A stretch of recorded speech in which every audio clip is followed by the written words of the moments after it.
죽음의 산을 무너뜨리다. 예. 우리가 계속 무너뜨리라라고 왔는데 이제 무너뜨리다로 이제 오늘 마지막 이 특세 마지막 말씀을 나누도록 하겠습니다. 여러분, 사람들이 이 세상에서 유일하게 정복하지 못한 것이 하나 있다면 그게 바로 죽음입니다. 여러분, 출생의 비밀도 많이 풀렸고요. 또 질병도 많았지만 또 옛날에는 무슨 병 때문에 죽는지도 몰랐지만 그래도 지금은 의학의 발전으로 그 질병들을 많이 고치고, 물론 여전히 또 정복해야 될 질병들도 많지만 그래도 상당히 많이 정복해 나가고 있다라고 생각하고 있습니다. 그러나 여전히 죽음만큼은 해결하지 못하고 있다. 현대의학이 많이 발전했지만 생명을 조금 연장시키는 것은 가능하지만 그 죽음을 여러분 막지는 못합니다. 그래서 인간에게 있어서 이 죽음을 막지 못할 뿐만 아니라 죽음 이후에 어떤 세계가 펼쳐지는지 그것도 잘 알지 못하고, 또 그렇기 때문에 인간의 삶의 본질이 무엇인지 이것에 대해서 아직 제대로 잘 해결을 하지 못하고 있습니다. 그런데 예수님께서 오셔서 이 죽음의 문제를 해결하셨다라고 하는 것입니다.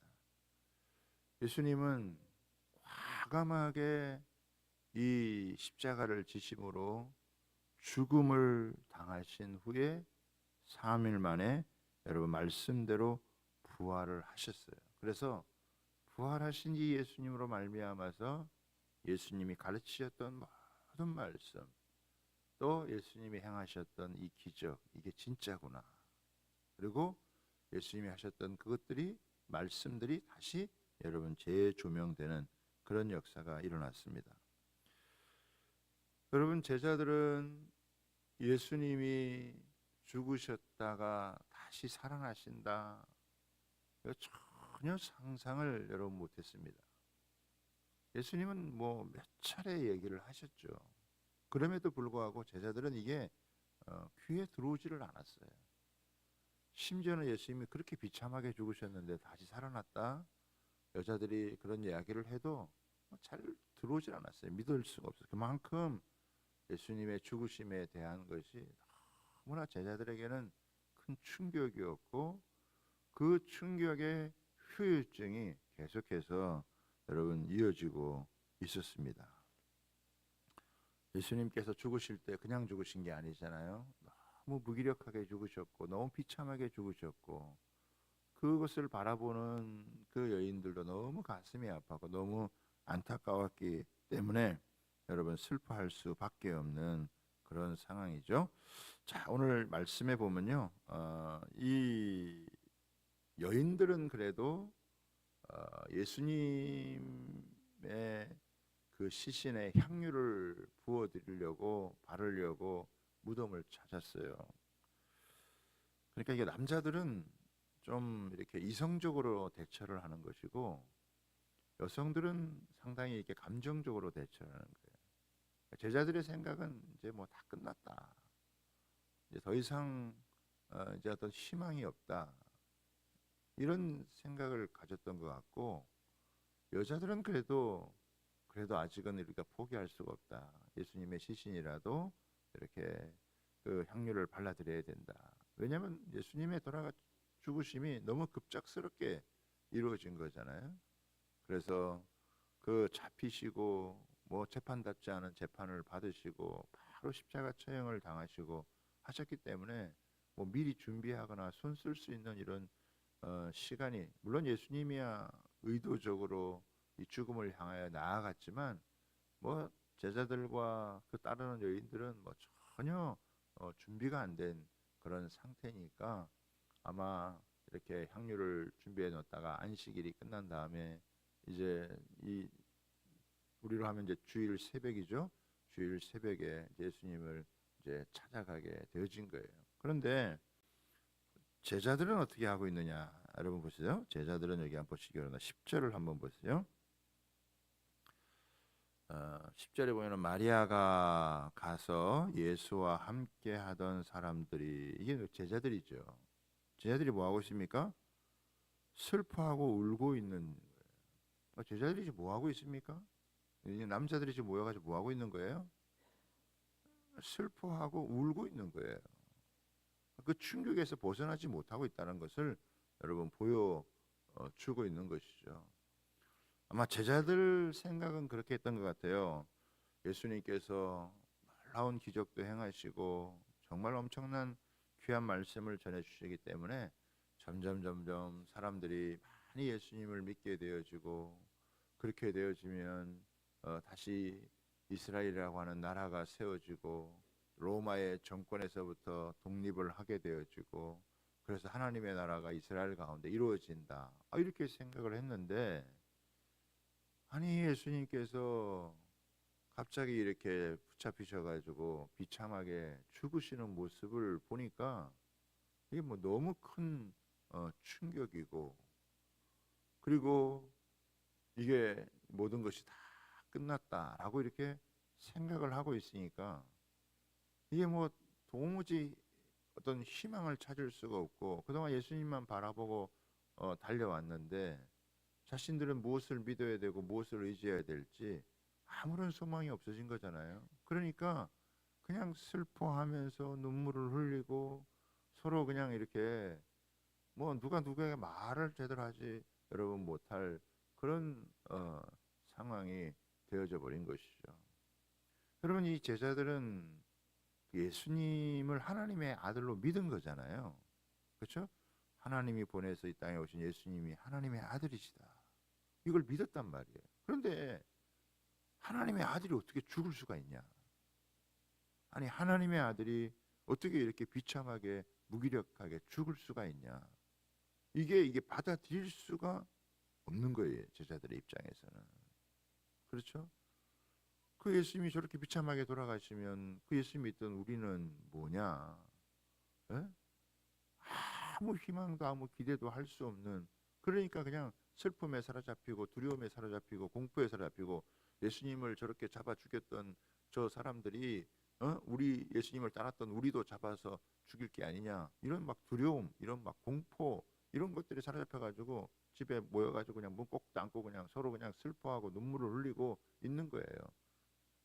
그래도 여자들은 그냥 그래도 우리가 무덤에라도 가서 우리가 할 일은 하자 하고 이렇게 가는데, 남자들은 그냥 뭐 아무 그거 없이 그냥 여러분 울고 있는 그런 여러분 상황인 것이죠.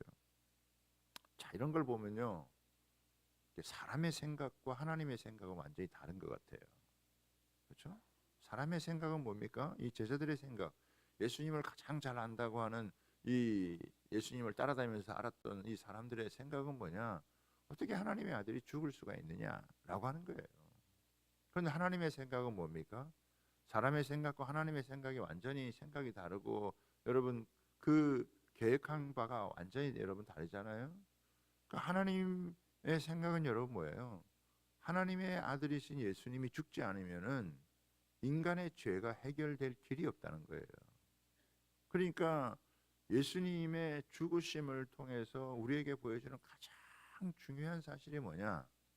사람에게 있어서 가장 중요한 게 뭐냐? 하나님과의 관계라는 거예요.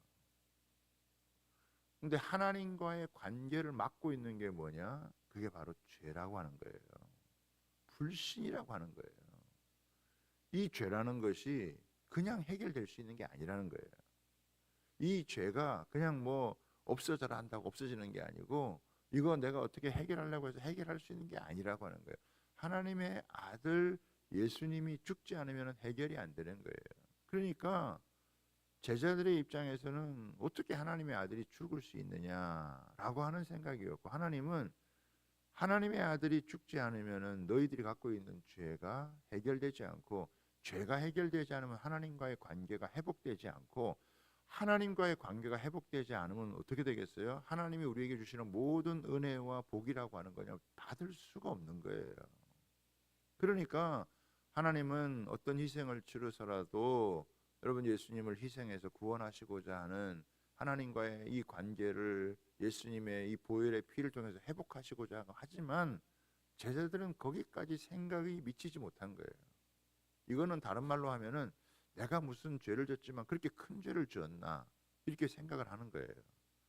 내가 뭐 죄인이라는 걸 인정하겠지만 내가 뭐 그 정도 큰 죄인은 아니다 이렇게 생각을 하는 거예요. 제자들이. 내가 뭐 예수님이 죽으실 만큼 그렇게 비참하게 죽을 만큼 내가 죄인인가 이렇게 생각을 여러분 못 하는 거예요. 이게. 그러니까 뭡니까? 하나님도 잘 모르고 사실은 자기도 잘 모르는 거예요. 그런데 예수님이 이렇게 이 죽음의 길을 가시고 십자가에 달려 죽고 이게 너무나 큰 충격이고 이것이 도무지 받아들일 수 없는 것이었지만 나중에 예수님이 부활하시고 다시 이 말씀을 가르쳐주고 성령이 자신들에게 깨닫게 되어줄 때에는 야, 우리가 그냥 하나님을 믿는다고 해서 믿었던 게 아니구나. 우리 가운데 이런 죄의 문제가 해결되지 않으니까 하나님이 우리에게 마음껏 축복하고 싶어도 축복이 될 수가 없고 그 축복을 다 이 죄와 불신으로 말미암아 빼앗길 수밖에 없구나라고 하는 그런 부분을 여러분 제자들이 제대로 인식을 여러분 하게 되어진 거예요. 우리의 죄는 우리가 생각한 것보다 훨씬 더 심각한 것이고 하나님의 은혜는 우리가 생각한 것보다 훨씬 더 놀랍고 큰 것이다라고 하는 이것을 여러분 인식을 하게 되어진 거예요. 죄의 삭은 사망이잖아요. 그러니까 죄가 결국은 사망을 불러오고 사망에서 벗어날 수 없는 인간, 그리고 이 사람이 이 죄라고 하는 것에 묶이고 이 죽음이라고 하는 것에 사로잡혀 가지고 마귀에게 여러분 종노릇 하고 있는 그런 여러분 인생, 이거 어떻게 해결하냐 이거예요. 해결할 수 있는 방법, 인간으로서는 그 본질도 잘 모르고 해결할 수 있는 것은 뭐 더더욱 안 되는 거죠. 그렇지만 하나님은 어떻게 해요? 이 아들을 보내서 이렇게 비참한 죽음을 통해서 인간의 죄를 해결하고 또 인간에게 이게 죽음의 문제를 해결함으로써 우리를 완전히 자유케 하시는 그 은혜를 여러분 허락해 주시는 것이죠. 그래서 여러분 히브리서를 보도록 하겠습니다. 히브리서 2장에 보면요 이런 말씀이 나오게 됩니다. 히브리서 2장 우리 14절 15절 여러분 같이 한번 읽어볼까요? 우리 화면에 있죠? 같이 한번 읽어보겠습니다. 시작. 자녀들은 혈과 육에 속하였음에 그도 또한 같은 모양으로 혈과 육을 함께 지니심은 죽음을 통하여 죽음의 세력을 잡은 자 곧 마귀를 멸하시며 또 죽기를 무서워함으로 한평생 매어 종노릇 하는 모든 자들을 놓아주려 하심이라. 여러분 잘 보세요. 14절에 보면 뭡니까? 죽음을 통하여 죽음의 세력을 잡은 자, 그게 뭐예요? 마귀예요. 마귀가 죄와 죽음이라는 걸 가지고 사람을 꽉 잡고 있고 이 사람을 어떻게 해요? 종을 삼았다는 거예요. 그렇죠? 그래서 마귀가 공중 권세를 잡은 자로서 사람을 어떻게 해요? 이 세상의 신으로서 공중 권세를 잡고 사람을 다스리고 지배하는 거예요. 죽음에 대한 두려움, 죽음에 대한 공포 이런 걸 가지고 탁 잡아가지고 사람을 어떻게 해요? 종노릇 하는 거예요. 그런데 그래서 15절에 보면 죽기를 무서워함으로 한평생 매어 종노릇 하는 모든 자들, 이거 어떻게 해요? 마귀를 멸하고 우리를 어떻게 해요? 자유케 하시는, 죽음을 초월하여 살아갈 수 있는 진정한 영생을 꿈꾸며 살아갈 수 있는 여러분 이 은혜를 주시기 위해서 예수님께서 십자가에 이렇게 대가를 지불하신 이런 은혜를 여러분 얻게 되어지는 거죠. 그러니까 하나님과 우리 사이는요 죄가 있으면 원수 사이가 되는 것이고 원수로 끝나는 것이 아니라 하나님의 모든 진노와 심판을 받아야 되고 그것은 결국 여러분 사망으로 끝나 영원한 그 지옥의 형벌을 받을 수밖에 없는 것이 되는 거예요. 근데 이거를 해결하지 않고 근본적인 이 문제를 여러분 해결하지 않고 인간이 복을 받는다, 인간이 무슨 축복을 받는다, 있을 수가 없는 거예요. 이걸 해결하지 않으면 안 되기 때문에 그 4,000년이라는 구약의 긴 역사의 과정 통해서 예수님 오셔야 된다라고 하는 것을 수많은 성경의 말씀과 선지자들을 통해서 이거를 알려준 거고, 때가 참에 하나님께서 그 여자의 몸에서 아들을 낳게 하시고 율법 아래 나게 하는 것은 그 율법을 성취해서 이제는 죄와 사망의 권세에서 해방하고자 하는, 그러니까 이런 게 전혀 제자들이 그렇게 예수님 믿고 따라다니고, 여러분 그 이스라엘이라고 하는 나라는 종교 사회 아니에요. 아브라함의 후손들 아닙니까? 그렇게 오랫동안 그 성경을 가르치고 알고 해도 이게 이해가 안 되고 이게 받아들여지지가 않고 이게 뭔지를 잘 모르고 살았다는 거예요. 그러니까 그냥 예수님의 그 죽으시는 것만 바라보고 너무 충격을 받고 그냥 슬퍼서 눈물이나 여러분 찔찔 짜고 있는 이게 제자들의 모습이란 말이에요. 그렇죠? 뭐 제자들을 설득해가지고 다 이해시켜가지고 하면은 이건 절대로 할 수 없는 일이에요. 그러니까 뭐 한순간 실족할 수 있지만, 한순간 뭐 이렇게 이들이 절망과 좌절에 빠질 수 있지만, 하나님은 예수님을 그렇게 비참하게 십자가에 못 박아서 인간이 갖고 있는 이런 가장 근본적인 문제, 본질적인 문제, 이거를 여러분 해결을 하신 거죠. 그러고 난 다음에 주님께서 이 3일 동안, 이 3일은 얼마나 힘든 날이, 얼마나 힘든 시간이었겠어요. 얼마나 이 제자들과 여인들에게는 슬픔이요, 고통이요, 괴로움이요, 공포요, 두려움이요, 뭐 말할 수 없는 이런 것들이 확 사사받겠죠. 그런데 이 부활의 새벽, 그죠? 이 주일날, 우리 기독교는 여러분 이 주일부터 시작되는 거 아니에요? 이 유대교하고 기독교가 이렇게 확 이게 근본적으로 다른 것은 뭐냐면은, 우리에게 안식은 어떻게 해요? 예수님의 부활이 우리에게는 안식인 거예요. 할렐루야. 그래서 우리는 이제 이 유대교가 지키는 안식일에서 우리 기독교가 어떻게 해요? 부활주일로 바뀐 거예요. 사망의 권세, 죽음의 권세를 깨뜨리고 마귀를 멸하시고 더 이상 여러분 죽음에서부터 매이지 아니하고 이 모든 죄가 사라지고 우리에게는 그 하나님의 놀라운 은혜와 하나님의 이 은총이 그냥 쏟아 부어진 이 축복의 날. 그래서 예수님이 부활하심으로 말미암아 우리도 다 예수님과 함께 부활을 하고 영원한 여러분 생명을 얻게 된다라고 하는 것을 우리에게 이제 알려주는 거잖아요. 그래서 이 여인들이 갔더니 어떻게 해요? 가면서 걱정을 한 거죠. 그래도 예수님의 시신이라도 어떻게 우리가 향유를 발라드려야 되는데, 이런 걱정을 하면서 가면서 걱정을 하는 거예요. 그 무덤 앞에는 큰 돌이 있는데 이거 어떻게 굴리냐, 혹시라도 사람이 있으면 누구한테 부탁하자, 이런 마음을 가지고 그냥 간 거예요. 갔더니 무슨 일이 벌어졌습니까? 그 큰 돌이 굴려져 있고 거기에 흰 옷을 입은 청년이 하나가 서 있는 거예요. 그 청년은 뭐예요? 천사예요. 응? 마태복음 이걸 천사라고 여러분 고백을 하고 있는데, 이 천사가 거기를 예수님이 부활하신 그 빈 무덤을 지키면서 그것이 훼손되지 않도록 여러분 지키고 있는 거예요. 그리고 안내를 해주는 거예요. 예수님 여기 계시지 않고 여러분 살아나셨다. 말씀하신 대로 갈릴리에 가신다고 하신다. 이거를 이제 그들에게 여러분 전해 주는 거예요. 자, 그러면서 7절을 한번 보세요. 7절. 오늘 읽었던 본문의 7절. 가서 그의 제자들과 베드로에게 이르기를. 지금 베드로는 어떤 상태입니까? 베드로는 지금 어떤 상태예요? 베드로, 제자들은 어떻게 해요?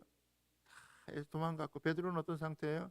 예수님 3번 부인하고 지금 이렇게 완전히 침체된 상태란 말이에요. 근데 지금 이 천사가 나타나서 뭐라고 얘기를 하고 있어요?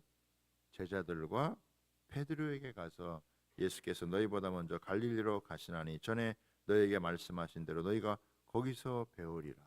갈릴리는 어떤 곳입니까? 예수님 처음 만났던 곳이죠. 예수님이 그들을 처음 불러주셨던 그 갈릴리로 여러분 가시니까 베드로는 어떻게 해요? 여전히 소중한 사람이라는 거예요. 인간적으로 약해서 예수님 부인하고 그렇게 예수님 심지어는 저주까지 한 이 베드로지만은, 그렇다고 어떻게 해요? 예수님이 이 베드로를 버리고 제자들을 버린 게 아니에요. 이들이 막 일부러 의도적으로 죄를 진 게 아니잖아요. 가룟 유다하고는 좀 달라요. 가룟 유다는 어떻게 해요? 자기가 의도성을 가지고 이렇게 죄를 범한 거예요. 그러나 이 제자들과 여러분 이 베드로는 어떻게 해요? 자기의 약함 때문에, 부족함 때문에 그 이해가 안 되고 받아들이기 어려워서 일부러 계획적으로 죄를 진 게 아니에요. 여러분, 일부러 의도적으로 죄를 짓는 거하고 자기가 약하고 부족해서 죄를 짓는 거군요, 완전히 차원이 여러분 다른 거예요. 그러니까 이 제자들과 베드로에게 어떻게 해요? 예수님께서, 이 부활하신 예수님께서 이들을 소중히 여기시고 이들을 다시 만나 주시고 회복시켜 주시고, 이들이 지금 이렇게 벌벌 떨고 있지만은 이들이 부활하신 주님을 다시 만나게 되어지면 온 세계를 복음으로 여러분 뒤집어 놓을 하나님의 위대한 사람으로 여러분 변화가 되어지는 거예요. 지금은 이렇게 침체에 빠지고 지금은 이렇게 막 울고 질질 짜고 있고 막 슬퍼하고 괴로워하고 공포에 사로잡혀 있고 앞으로 뭐 희망을 찾지 못하고 하지만, 부활하신 예수님만 만나면 어떻게 해요? 완전히 이 사람들은요 성령으로 다시 한번 새롭게 무장되어지면 정말 예수님과 같은 불사조와 같은 믿음의 사람들로 여러분 일어서서 여러분 복음을 전하고 수많은 사람들을 여러분 살릴 그런 하나님의 사람이 여러분 되어진다는 거예요. 할렐루야. 우리 주변에도 그런 사람들이 있죠. 예? 예수님을 믿기는 믿는데 여전히 자기의 어떤 문제에 사로잡히고 슬픔과 고통과 두려움과 자기 한계를 벗어나지 못하고 얼마든지 그럴 수 있거든요. 그러나 부활하신 주님은요, 그들을 소중히 여기시는 거예요. 그리고 그들을 만나주고 싶은 거예요. 너희는 다시 절망할 필요가 없다. 너희에게 사망의 권세가 무너지고, 사망아 내가 쏘는 것이 어디에 있느냐. 이제는 사망이 죽는 것이 문제가 안 될 정도로다가 이 부활의 능력, 이 생명의 역사가 강력하게 나타나게 되어지면 그 예수님의 부활을 제대로 만난 사람들마다요, 그 인생이 달라지고 운명이 여러분 달라지게 되고, 자기만 사는 게 아니라 수많은 사람들을 여러분 살릴 수 있는 하나님의 사람들로 여러분 세워져 가는 거예요. 그들에게 전하라. 그래서 갈릴리에 가서 예수님이 처음 만난 그곳에 가서 만나기를 원했어요. 그런데 이 제자들은요, 갈릴리로 가야 되는데 갈릴리로 안 갔어요. 또 예수님도 어떻게 갈릴리 가서 만나기로 하셨다고 이렇게 말씀하셨는데 예수님도 못 참으셨던 것 같아요. 빨리 만나주고 싶어가지고. 원래 갈릴리에서 다 만나기로 했잖아요. 근데 갈릴리에서 안 만나고 어떻게 해요? 11 제자들이 그 예루살렘에 모여있는 그곳에 예수님께서 여러분 찾아가서 여러분 만나주세요. 그리고 회복시켜 주시는 모습을 보세요. 그 부분은 이제 오늘 우리가 주일 난 예배 때 살펴보도록 하고요. 그래서 여자들도 뭐 너무 여러분 충격을 받았죠. 그리고 이제 한 절을 더 보도록 하겠습니다. 우리 9절을 한번 보겠습니다. 자, 보니까 예수께서 안식 후 첫날 이른 아침에 살아나신 후 여러분 제일 먼저 누구 만나 주셨나요? 제일 먼저 누구를 만나 주셨어요? 7 귀신을 쫓아내어 주신 막달라 마리아를 먼저 보이시니, 여러분 예수님의 어머니 마리아를 먼저 만나 줄 수도 있잖아요. 예수님을 끝까지 쫓았던 요한을 예수님 먼저 만나 줄 수도 있잖아요. 그렇죠? 그런데 예수님께서 그런 요한도 먼저 만나 주신 게 아니고 예수님의 어머니도 먼저 만나 주신 게 아니고 제일 먼저 누구를 만나 주셨냐? 여러분 막달라 마리아. 그 막달라 마리아는 누구예요?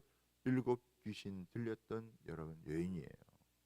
여러분 예수님의 죽으심과 부활이 그냥 그냥 조용히 어떤 한 구석에서 일어난 게 아니에요. 예수님이 십자가에서 여러분 이 죽으실 때 어떤 일이 벌어졌습니까? 지진이 일어났어요. 무덤이 열리고 여러분 사람이 살아났어요. 그리고 마태복음 27장에도 보면은 예수님이 부활하실 때도요, 조용히 그냥 일어난 게 아니에요. 막 지진이 일어나고요, 큰 일들이 여러분 났다는 거예요. 영적인 세계에서요, 엄청난 영적인 파장이 여러분 벌어진 거예요. 아직 이 제자들과 여인들은 잘 모르고 있었지만 이 영적인 세계에서는요, 엄청난 파장과 이런 영향력이 여러분 펼쳐지게 되어지고, 막 지진이 왜 일어나는지 사람들 잘 모르고, 무덤이 열리고 사람이 살아나는 것들 공포에 질렸으니까 그것을 여러분 보는 눈이 없었던 거죠. 그렇지만 이 자연의 세계에서도, 영적인 세계에서도 어마어마한 여러분 이런 영적인 여러분 충격이 여러분 일어나게 되어진 거예요. 그렇게 부활하신 여러분 주님께서 만왕의 왕이요 만주의 주가 되시고 이제는 교회의 머리가 되시고 이 세상을 통치하시는 주님께서요, 제일 먼저 누구를 만나 주셨냐? 7 귀신 들렸던 막달라 마리아를 만나 주신 거예요. 왜 예수님께서 막달라 마리아를 만나 주셨을까? 어머니 마리아도 있고 요한도 있고 많이 예수님을 사랑하고 따랐던 사람들이 여러분 많은데 어떻게 이 마리아를 제일 먼저, 또 마리아가 여기에 여러분 예수님의 이 무덤 앞에 찾아간 거 아니겠어요? 그죠? 부활하신 예수님을 빨리 만나면 만날수록 두려움에서 해방되어지고 공포에서 해방되어지고 여러분 이 죽음의 권세, 마귀의 종로를 타던 것에서도 해방되어지고 자유를 얻는 거 아니겠어요? 그런데 예수님께서 이 막달라 마리아를 제일 먼저 만나 주신 이유가 여러분 있는 것 같아요. 여러분 막달라 마리아가 누굽니까? 7 귀신 들렸던 여인이 아니에요. 어둠의 권세에 지배받았던 그런 경험이 있는 여자예요. 그런데 7 귀신에 사로잡혀 있던 자기를 건져주신 예수님을 만나면서 마리아가 예수님을 사랑하는 건요, 인간적인 사랑이 아니에요. 예수님이 누군지를 알았다는 거예요. 이 귀신들을 물리치고 자신을 해방시켜 주신 예수님, 이 예수님께서 인간의 가장 근본적인 이 죄의 문제를 해결하시고, 이런 이 예수님의 이런 모습을, 예수님이 누구인지를 그래도 다른 많은 사람들보다 어떻게 해요? 훨씬 더 영적으로 깨어서 여러분 알았다라고 하는 거죠. 그러니까 이 마리아의 여러분 예수님을 향한 사랑은요, 그냥 인간적인 사랑이 아니에요. 인간적인 좋은 것을 넘어서는 거예요. 예수님 자신이 누구인지를 알았고, 그래서 정말 예수님을 사랑했기 때문에 그 예수님을 사랑하는 사람들이 많았지만, 단순히 그 인간적인 차원에서 예수님을 사랑하는 그걸 넘어서서 영적인 의미를 아마 이 마리아가 알고 있었던 것 같아요. 그래서 예수님은 그 마리아를 가장 먼저 여러분 만나 주시고, 그 마리아를 가장 먼저 만나 주심으로 아마 동일하게 다른 사람들과 이런 두려움과 불안과 공포 속에 사로잡혀 있는 이것들을 다 해방해 주시고, 그리고 그녀를 통해서 어떻게 해요? 이 제자들에게, 예수님 제자들을 직접 만날 수도 있잖아요.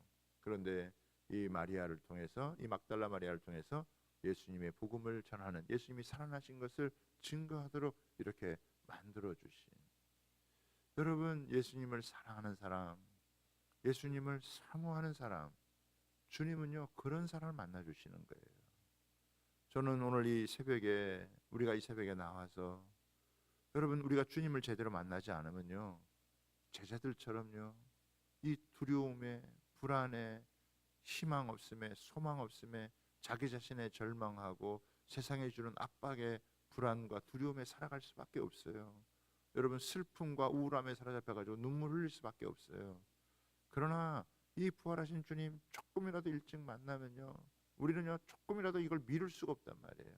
이 막달라 마리아를 만나 주신 것처럼 우리를 만나 주시면 그 주님으로 말미암아 이런 생명의, 여러분, 이 능력을 가지고, 이 생명 주시는 은혜를 가지고 자기에게 찾아오는 모든 세상의 압박과 두려움을, 자신의 한계를 돌파해서 여러분 주님의 그 은혜를 누리고 주님의 생명을 여러분 누리고, 또 주님과 함께 이 땅 가운데서 승리자로 살아갈 수 있게 되어지는 줄 여러분 믿습니다. 가장 연약했던 사람, 가장 힘들었던 사람, 여러분 가장 가슴 아팠던 여러분 그 사람, 아마 막달라 마리아도 참 너무 가슴 아팠겠죠. 자기를 이렇게 일곱 귀신에서 건져주신 예수님이 그렇게 죽어 돌아가셨을 때 그 여인도 얼마나 가슴 아팠겠지만은, 그러나 뭔가 그 가슴 아픔 속에 그 주님에 대한 그런 여러분 기대와 소망을 갖고 있었을 거예요. 그런 단순한 기대와 소망이 아마 아니었을 거라고 생각하기 때문에 예수님께서 가장 먼저 여러분 만나주지 않으셨나, 이런 생각이 들어요. 어머니를 넘어서서, 사랑했던 요한을 넘어서서 이 막달라 마리아, 그러니까 우리 생각하고는 여러분 많이 여러분 다른 거죠. 예수님을 사모하는 자, 예수님을 갈망하는 그 영혼의 마음을 아시고 예수님이 그 영혼을 찾아주시고 만나주셔서 그의 모든 슬픔, 두려움, 여러분 불안 다 해결해 주시고, 이제는 여러분 가장 기쁨이 넘치는, 가장 절망적인 사람들이 가장 기쁨이 넘치는, 가장 여러분 슬픔 가운데 있던 영혼들이 가장 밝고 환하게 살아갈 수 있도록 우리의 인생과 삶을 그렇게 만들어 주시는 분은요 부활하신 예수님밖에 없습니다.